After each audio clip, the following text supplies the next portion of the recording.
All right. Welcome back to the channel. Battle of the Con Men. Eddie Hearn versus Tyson Fury. Who's conning, or which one is the con this time, or is it both? Fanon wants to know. Let's talk about that in this video.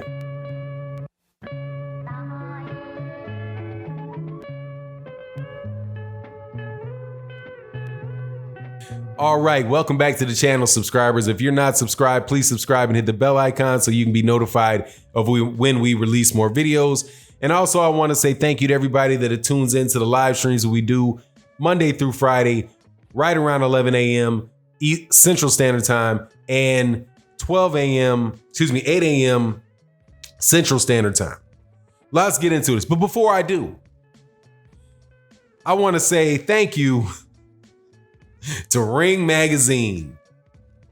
You guys make commentators on the internet look like superstars.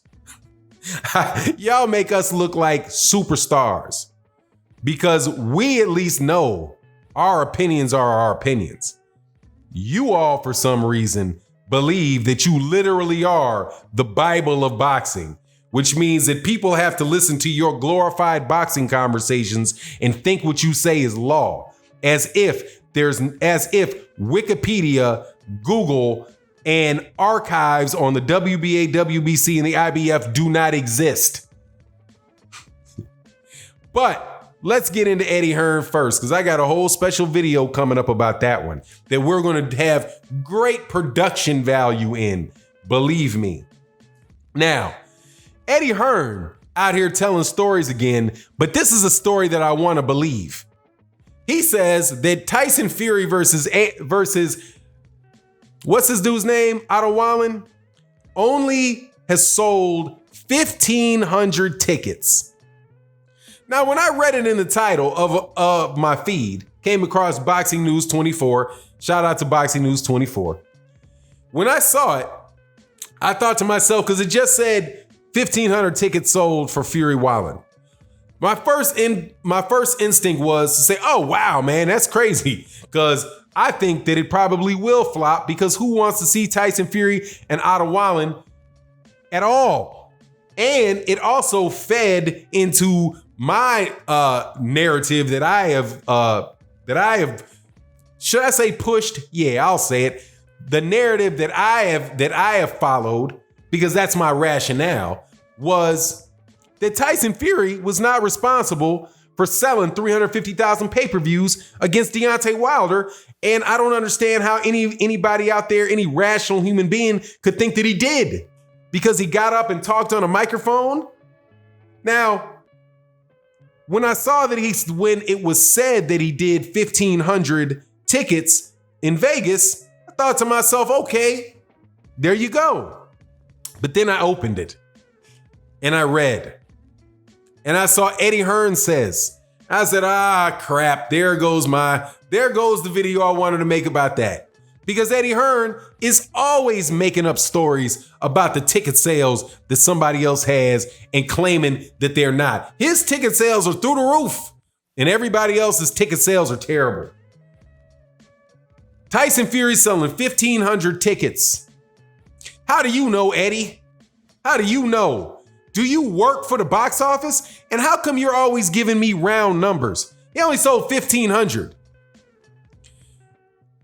Deontay Wilder versus versus Deontay Wilder only sold 6,000. Deontay Wilder versus Luis Ortiz, it only sold 5,000. Deontay Wilder versus Bermane Stiverne, it only sold 2,000. I can't take you at your word, man. I can't take you at your word, especially when I see an auditorium full of people. You're telling me that the 16,000 people that are actually in attendance, that only 5,000 of them actually bought their tickets, and they gave away 11,000 tickets in Los Angeles? How can you give away 11,000 tickets in Los Angeles and have the people actually show up? If there was that little interest, why would they show up at all? Oh, well, hey, man, I got a ticket for free. Where are all these people that can attest to the fact that they were given free tickets? So you got to take it with a grain of salt with Eddie Hearn that his 1,500 tickets sold. Now, when I actually look at where the ballroom was for the last fight, there only was a 5,000 seat capacity because they shrunk in the Tyson Fury versus Tom Schwartz fight. They didn't have very many tickets on sale, and it's in Vegas, so they probably did comp a lot of tickets. But when you comp tickets in Vegas, you're comping tickets in Vegas to people that were already gambling and staying in the hotels. So the venue is actually buying the tickets. So if the venue is actually buying the tickets and supporting what difference does it make who actually bought the tickets or didn't buy the tickets? Because the money was made. Similar to DAZN. DAZN basically gives away fights all the time. They pay Canelo Alvarez $40 million for a fight, but then only 300,000 people watch the fight. They did it for marketing. You know, what's good for the goose is good for the gander. If it's okay for DAZN to do it, why can't Vegas do it? Regardless, the question is how many people watch the fight, how many people are interested in the fight, whether you get the money directly from the people or not, or you get it from the venue, or whether or not people come because they were able to walk in for free. At the same point, it's all amounts to the same thing. There were a lot of people that watched that fight, but that was not the case with Tyson Fury versus Tom Schwartz. And I know I'm making fun of his name, and I don't believe that's going to be the case versus Otto Wallen. So I think, the rule of doubling the lies of Eddie Hearn, hey, if he says 6,000 tickets were sold, I believe that there was 12, right? If he says AJ made $50 million, I believe he made 25. I just cut it in half because more than likely there's something there that prompted him to tell the lie. So, we'll just kind of estimate what that kernel of truth could be in the midst of his what he does. Now, as far as, so that's kind of con man number one. Let's talk about con man number two, Tyson Fury. Tyson Fury has done nothing but talk about Deontay Wilder, Andy Ruiz, and Anthony Joshua in selling himself as the lineal champion, which he is not. To sell this fight against Otto Wallen. A fight that nobody asked for, nobody wants to see. A fight that no other champion, no other major contender is actually fighting that level of fight. If they can get another fight. But he's selling himself as getting ready for Deontay Wilder. Number one, he doesn't deserve a shot with Deontay Wilder fighting those guys. He's taking the easiest path of any major fighter. Now, at the same time, I don't want to acknowledge this openly, Tyson Fury can fight, right? Tyson Fury can fight, which makes this even worse. Tyson Fury is one of the best heavyweights in the world. This guy's skill set and his abilities are absolutely top notch, and he has the ability on a given night to beat anybody. So why is he fighting Tom Schwartz and Otto Wallen? He should be fighting somebody of a higher competition level. It makes me think that pretty much what they're doing is just conning people. Now, the Lineal Championship, because he's going to look extra good. The con is he's going to look extra good fighting that level of guy, and they're going to be able to say, this is Deontay Wilder, this is the next Muhammad Ali. Look how incredible he is ducking punches from Tom Schwartz. Let's get out of here, man. It's a trash fight. The other con portion of this is that he's the lineal champion. Now, I know that many people out here don't really pay much attention to the dictionary, but lineal, the root of that word is line. Line. There is no line between Lennox Lewis, who was the last unified, recognizable lineal champ, and let me explain to you why he was the lineal champ. I will go from Muhammad Ali in a direct line to Lennox Lewis. This is a line. Muhammad Ali beat Sonny Liston. Muhammad Ali lost to Joe Frazier, or Joe Frazier beat Muhammad Ali. He became lineal champion. George Foreman beat Joe Frazier. George Foreman became lineal champion. Muhammad Ali beat George Foreman. Muhammad Ali became the lineal champion. Muhammad Ali lost to Leon Spinks. Leon Spinks became the lineal champion. Muhammad Ali beat Leon Spinks. He became the lineal champion. Muhammad Ali lost to Larry Holmes. Larry Holmes became the lineal champion. Larry Holmes lost to Michael Spinks. Michael Spinks became the lineal champion. Michael Spinks lost to Mike Tyson. Mike Tyson became the lineal champion. Mike Tyson lost to James Buster Douglas. James Buster Douglas became the lineal champion. James Buster Douglas lost to Evander Holyfield. Evander Holyfield became the lineal champion. Evander Holyfield lost to Riddick Bowe. Riddick Bowe became the lineal champion. Riddick Bowe lost to Evander Holyfield. Evander Holyfield became the lineal champion. Evander Holyfield lost to Lennox Lewis. Lennox Lewis became the lineal champion. Lennox Lewis retired. In 2009, several years after Lennox Lewis retired, Ring Magazine put their belt on the line, their title belt on the line, the ring title on the line in a fight between Vladimir Klitschko and Ruslan Shagayev.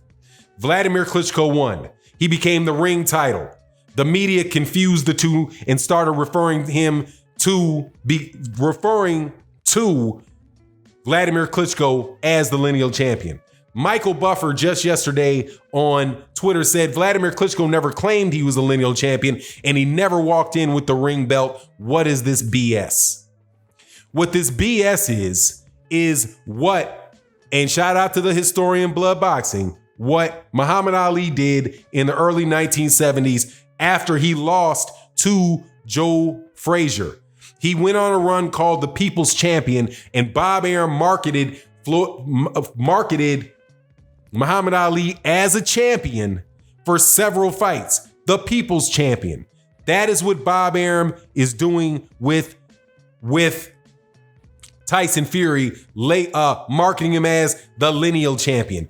But there is no line between Lennox Lewis and Vladimir Klitschko. They never fought, so there's not that line. They did not hold the same championship because Vladimir Klitschko held the IBF and the IBF and the WBO, or the IBF and the IBO, and maybe the WBA, and Lennox Lewis retired with the WBC. There was no line at all. So the only thing that connect them is what? People's arguments. I have an argument they could say it goes that way. Somebody else has an argument that says it could go the other way. But it's not, there's nothing objectively true about either one of them. The only way that you can have a new man is for all of those belts to be unified so that there is no champion but one man. And from there forward, there will be a champion. And you can then again have the man that beat the man. But it cannot be unified by a group of, no matter how esteemed and respected their magazine is, a group of people's opinions. Because whether it is you reincarnated Burt Sugar, Emmanuel, God dog, I'm about to call him Emmanuel Lewis again. Emmanuel Stewart. If you have Muhammad Ali and all the great boxing guys get in the ring and say who they think the best heavyweight is, it's still their opinion. And what the lineal championship is about is eliminating people's opinions, whether it is a sanctioning body or whether it is a sanctioning magazine.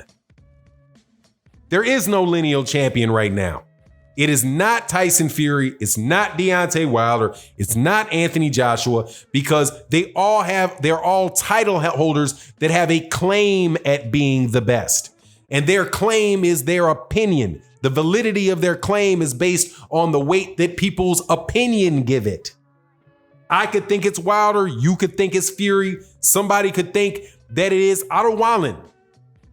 But the fact of the matter is, none of them are the only champion, the only recognized champion like Lennox Lewis was. Anyway, let me know what you think in the comment section. Of the two con men, I think Ring Magazine is the biggest, because they're trying to push the idea that it is their editorial board that should dictate to you who the champion is. Not an organized fight that takes place in the ring, but a democratic conversation. By the way, conversations aren't democratic. The voting process is democratic, but they are the ones that you should trust to tell you who the champion is. And while you're at it, make sure you watch the ads on their YouTube channel and on their videos, and you subscribe to their magazine so they can get paid. I don't have a problem with them doing it, but it's their opinion, just like my opinion. And thank you very much for watching the ads in this video and supporting in the live stream. What's the difference between what my opinion is and what their opinion is? Absolutely nothing but the weight that you give it. Anyway, it is what it is. Let me know what you think in the comment section. And with that, I'm out.